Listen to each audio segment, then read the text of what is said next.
On va finalement faire cette recette-là.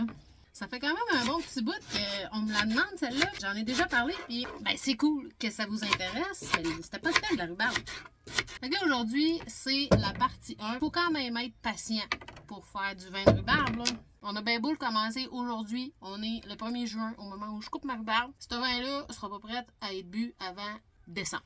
Fait que là, je te partage ma recette, ma méthode. Si tu as déjà une recette à toi et que tu l'aimes bien, continue de la faire, là. Puis l'autre affaire que je ne vais pas parler, c'est le nettoyage d'équipement.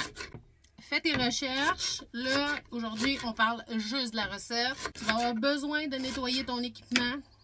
Fais tes recherches de ton bord. Le menu, pas pour te donner tout cuit dans le bec. Fait qu'évidemment, l'ingrédient principal, c'est de la rhubarbe. Pour faire la recette complète, ça prend 15 kg de rhubarbe.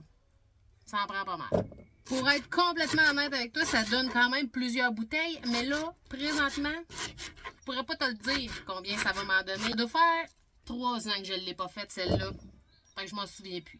Évidemment que tu peux diviser la recette en deux. Là, si tu veux t'en faire vraiment moins, que tu veux juste la faire pour goûter, pour tester, voir. Tu peux complètement la diviser. Tu n'as même pas besoin de me demander la permission. Je coupe tous mes morceaux à peu près de cette largeur-là. Et je mets ça dans ma chaudière à côté. Ça te prend aussi 2 limes. Ça sent tellement bon de la lime. Fois de temps en temps, à mesure que tu coupes ta rhubarbe, tu viens de pitcher 2-3 petites rondelles un peu partout, là. Évidemment que tous mes fruits sont super bien lavés. Même la lime, parce que je mets la pleure, là. On va pas se casser la tête à éplucher de la lime, là.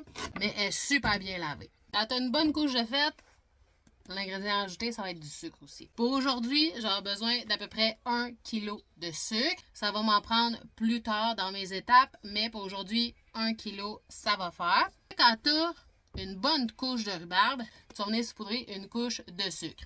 Moi, j'ai déjà ici mon 1 kg. Je te conseille de le mesurer d'avance. Fait que comme ça, aujourd'hui, je sais que j'ai tout ça à mettre. Oui, ça a l'air beaucoup. On se rappelle que j'ai plusieurs litres de vin en bout de ligne quand même. Fait que toute ma rhubarbe est coupée. Là, il n'y a pas de liquide. Je n'ajoute pas, moi, de liquide. Tout le liquide qui va se former, ça va être l'eau des fruits qui va sortir. Ce petit mélange-là va rester dans ma chaudière 4-5 jours. Ça demande encore quand même du temps dans le sens que chaque jour, le matin, midi et soir, je vais venir le brasser. Donc moi, j'ai un couvert pour mettre par-dessus. Le couvert, il n'est pas étanche. Si vous n'avez pas de couvert, vous pouvez aussi mettre un linge propre. Dans le fond, c'est surtout pour empêcher qu'il y ait des petites mouches qui aillent dedans. Sinon, on a fini, dans le fond, la première étape. Fait que la prochaine étape, ben, ça va être de filtrer le liquide puis de presser le plus possible le jus qui resterait dans les fruits. On se reverra là. C'est tout! Okay, bye!